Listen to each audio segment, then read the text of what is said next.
Extra bulletin की शुरुआत करेंगे और सबसे पहले बात चिराग पासवान के सवाल की होगी।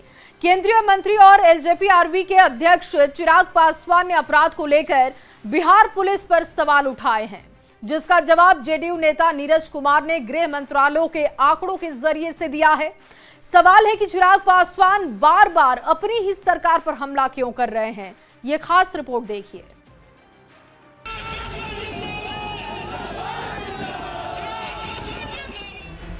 जैसे जैसे बिहार विधानसभा का चुनाव नजदीक आ रहा है, वैसे वैसे आरोप प्रत्यारोप की सियासत तेज होती जा रही है। बड़ी बात यह है कि कानून व्यवस्था के मुद्दे पर विपक्ष के साथ साथ केंद्रीय मंत्री और एलजेपी-आरबी के अध्यक्ष चिराग पासवान का हमला भी नीतीश सरकार पर तेज होते जा रहा है। चिराग पासवान ने एक बार फिर सोशल मीडिया पर पोस्ट लिखकर निशाना साधा। चिराग ने लिखा, बिहारी अब और कितनी हत्याओं की भेंट चढ़ेंगे, समझ से परे है कि बिहार पुलिस की जिम्मेदारी क्या है। बिहार में अपराध की घटनाओं पर चिराग के पोस्ट ने बिहार की सियासत गरमा दी है। विपक्ष को बोलने का मौका मिल गया है। केंद्रीय मंत्री आदरणीय श्री चिराग पासवान जी को स्पष्ट रूप से ये दिख रहा है कि बिहार में अपराधी राज कायम है। वहीं डिप्टी सीएम विजय सिन्हा ने हालिया हत्याओं का कारण जमीन माफिया, बालू माफिया और आरजेडी के गठजोड़ को बताया। ये पूरे गठजोड़ जिसमें राजद के अधिकतर लोग संलिप्त हैं। आज देखे जितनी घटना घट रही है, सबका लिंक राजद से क्यों मिलता है। जबकि बार बार चिराग पासवान और उनकी पार्टी की ओर से किए जा रहे हमले का जवाब जेडीयू प्रवक्ता नीरज कुमार ने गृह मंत्रालय के आंकड़ों का हवाला देते हुए दिया कि देश में कहीं भी अपराध नहीं होता है, चुगलखोरी भी नहीं होता है, केवल और केवल बिहार में, बाकी कहीं कुछ नहीं। लेकिन ये कटाक्ष किस पे है भाई? मैं तो कह रहा हूं कि माननीय अमित शाह जी का जो विभाग है उसके आंकड़े सही नहीं है। हाल के दिनों में जिस ढंग से चिराग पासवान और उनकी पार्टी का रुख रहा है, उसके बाद कई तरह के सवाल उठ रहे हैं। सवाल ये कि चिराग पासवान बार बार अपनी ही सरकार पर हमला क्यों बोल रहे हैं। आखिर चिराग पासवान चाहते क्या है और चिराग के मन में आखिर क्या चल रहा है। न्यूज़ 18 के लिए पटना से आनंद अमृतराज और शैलेंद्र कुमार के साथ ब्यूरो रिपोर्ट। और बुलेटिन में अब बात बिहार में चल रही मैराथन बैठक की होगी। बड़ी खबर पटना से है। महागठबंधन की बैठक खत्म हो चुकी है। तेजस्वी आवाज से इंडिया अलायंस के नेता बाहर निकल चुके हैं। बिहार चुनाव की रणनीति पर मंथन हुआ है। इंडिया गठबंधन की ये 5वीं बड़ी बैठक थी, जो कि काफी देर से नेता प्रतिपक्ष तेजस्वी यादव के आवास पर चल रही थी। बैठक के बाद तेजस्वी यादव ने बड़ा बयान भी दिया। सीट शेयरिंग पर बातचीत शुरू हो चुकी है, ये बयान उन्होंने दिया बैठक खत्म होने के बाद।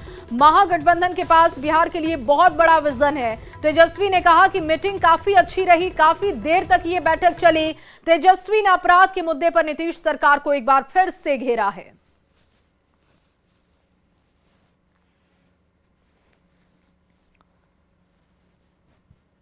और इंडिया गठबंधन की 5वीं बैठक थी, जो कि संपन्न हो चुकी है। बैठक के बाद तेजस्वी यादव ने बयान भी दिया। हमारा कार्यक्रम रहेगा, हर एक चीज की समीक्षा हम लोगों ने किया है और बिहार के लिए लड़ाई लड़नी, बिहार को आगे बढ़ाना है, एक नया बिहार बनाना है।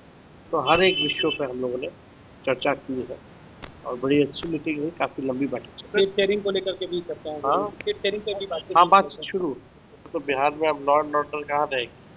क्रिमिनल डिसऑर्डर जो है एकदम हो चुका है। कोई सुनने वाला, देखने वाला बिहार में नहीं रहेगा। और उधर नालंदा के राजगीर में भी बीजेपी की बड़ी बैठक चल रही है। चुनाव से पहले बीजेपी पूरी तरीके से एक्शन मोड में दिख रही है। संगठन को मजबूत करने के लिए लगातार बैठकों का दौर जारी है। आज की बैठक में बीजेपी के संगठन राष्ट्रीय महासचिव बीएल संतोष और बिहार बीजेपी अध्यक्ष दिलीप जायसवाल के साथ साथ प्रदेश और जिला स्तर के दूसरे नेता भी शामिल हुए। बिहार चुनाव को लेकर यह बैठक काफी अहम मानी जा रही है। काफी देर से यह बैठक चल रही है। जिला स्तरीय संगठन के नेताओं के साथ ही चुनावी रणनीति पर कार्यशाला आयोजित की गई है, जिसमें भारतीय जनता पार्टी के कार्यकर्ताओं और नेताओं को महत्वपूर्ण चुनावी टिप्स दिए जा रहे हैं।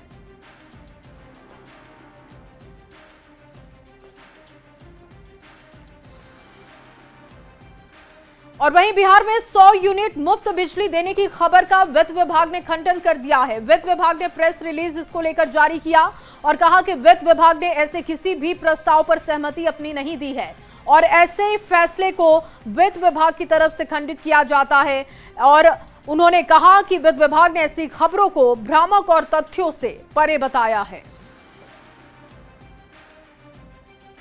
तो देखिए, खबर चली कि 100 यूनिट मुफ्त बिजली देने की सोच रही है सरकार, लेकिन अब वित्त विभाग की तरफ से इस खबर का खंडन कर दिया गया। दरअसल जानकारी ये मिली कि वित्त विभाग की तरफ से इस प्रस्ताव को मंजूर किया गया है, लेकिन वित्त विभाग का कहना है कि इस तरीके का कोई भी प्रस्ताव उनके विभाग में नहीं है। वित्त विभाग ने कहा कि ऐसी खबरें सिर्फ भ्रामक है, तथ्यों से परे हैं और इसको लेकर प्रेस रिलीज जारी की गई है। ये प्रेस विज्ञप्ति जो आप देख रहे हैं आपके सामने है और उसमें वित्त विभाग ने ये साफ किया है कि ये खबर सही नहीं है, भ्रामक है और तथ्यों से परे है।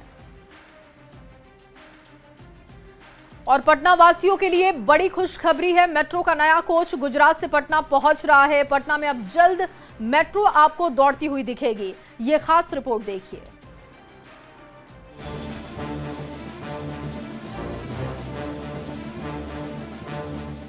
रफ्तार भरती मेट्रो की ऐसी तस्वीरें बस कुछ ही दिनों में पटना में भी नजर आएगी। राजधानी में जल्द मेट्रो दौड़ेगी, जिसकी पहली झलक भी सामने आ गई है। प्लास्टिक से ढकी हुई पटना मेट्रो की ये बोगियां गुजरात के वडोदरा जिले में स्थित सावली से पटना मंगाई जा रही हैं। लगभग 1500 किलोमीटर दूर से आ रहे मेट्रो ट्रेन के इन डिब्बों में सवार होकर पटना के लोग सिर्फ 15 मिनट में मलाही पकड़ी से बेरिया बस स्टैंड तक पहुंच जाएंगे।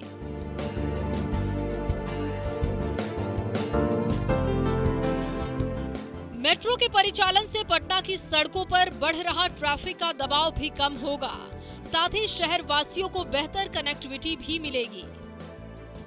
सबसे पहले 5 स्टेशंस के बीच परिचालन शुरू होगा। ISBT, 0 माइल, भूतनाथ, खेमनी चक और मलाही पकड़ी में बने एलिवेटेड स्टेशंस पर पहली मेट्रो दौड़ेगी। प्रायोरिटी कॉरिडोर पर सिविल वर्क लगभग पूरा हो चुका है।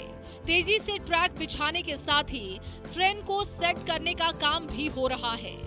इलेक्ट्रिक और टेलीकॉम सिग्नलिंग का काम भी लगभग पूरा हो चुका है।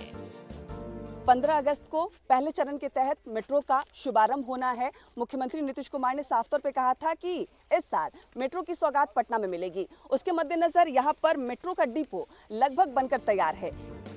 पटना मेट्रो के कुल 26 स्टेशन और 2 कॉरिडोर बनाए गए हैं। दानापुर से खेमनी चक तक ईस्ट वेस्ट कॉरिडोर और पटना जंक्शन से न्यू ISBT तक नॉर्थ साउथ कॉरिडोर तैयार किया गया है।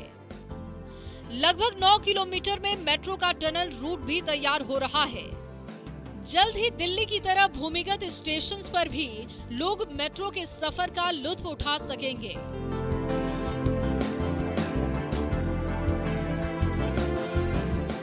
गुजरात के सावले स्थित एल्स्टॉम कंपनी की फैक्ट्री में बने ये मेट्रो कोच जल्द पटना में उतरने वाले हैं। पिलर नंबर 133 के पास बने डिपो के रैक के पास उतारा जाएगा और यहीं पर तकनीकी जांच के बाद ट्रायल की प्रक्रिया भी शुरू होगी और उसके बाद पटना वासी मेट्रो की सरपट सवारी का लुत्फ उठा सकेंगे। पटना संवाददाता विनीता मिश्रा के साथ ब्यूरो रिपोर्ट न्यूज़ 18।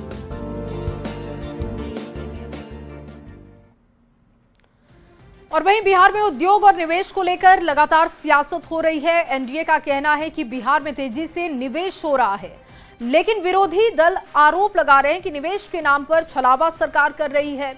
ऐसे में सवाल उठता है कि किसके दावे में आखिर कितना दम है। ये रिपोर्ट देखिए।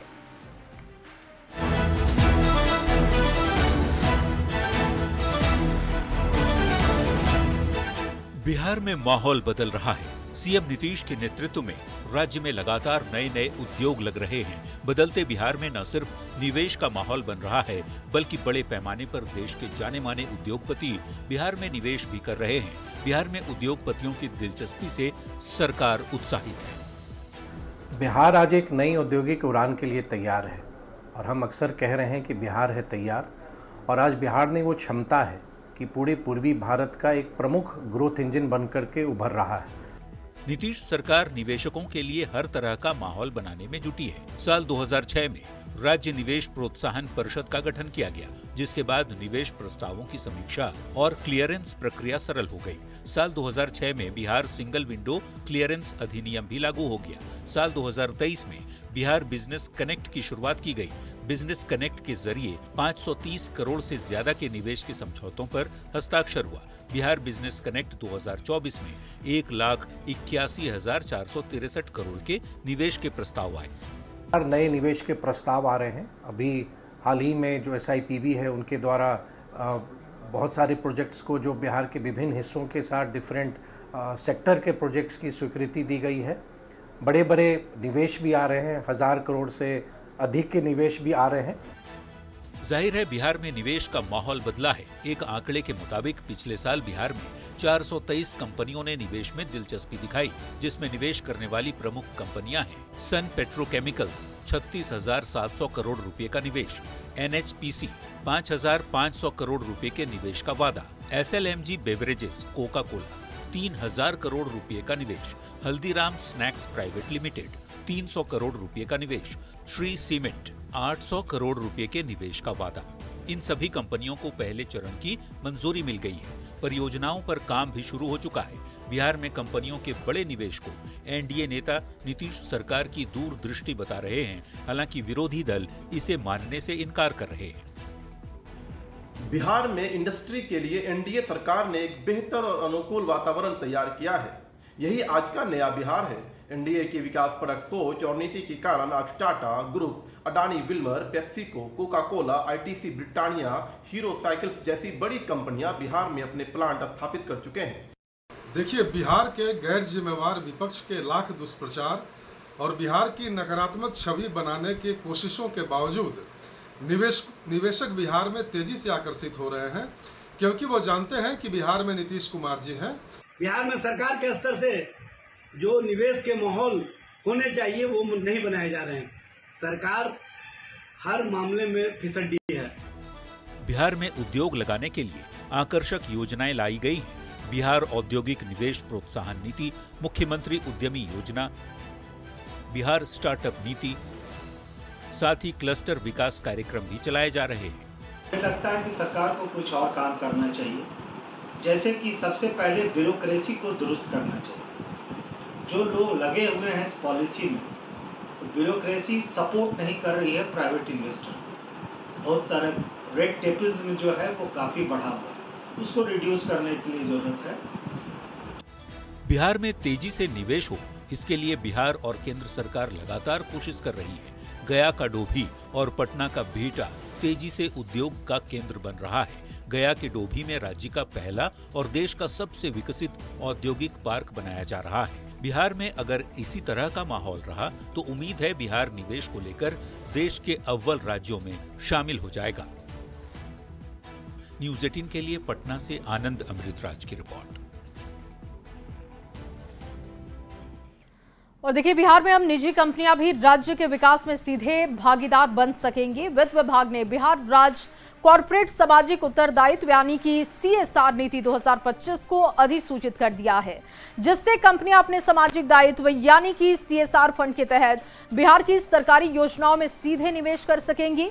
इससे न केवल बिहार के विकास को और गति मिलेगी, बल्कि इस नीति से राज्य की सूरत भी बदली हुई नजर आएगी।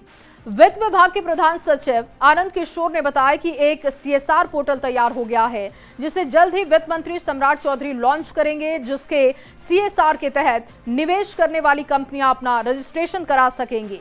CSR पोर्टल के शुरू हो जाने के बाद निवेशकों को भटकना नहीं होगा। इस पोर्टल पर उन्हें एक ही जगह पर हर तरीके की जानकारी मिल पाएगी। बिहार सरकार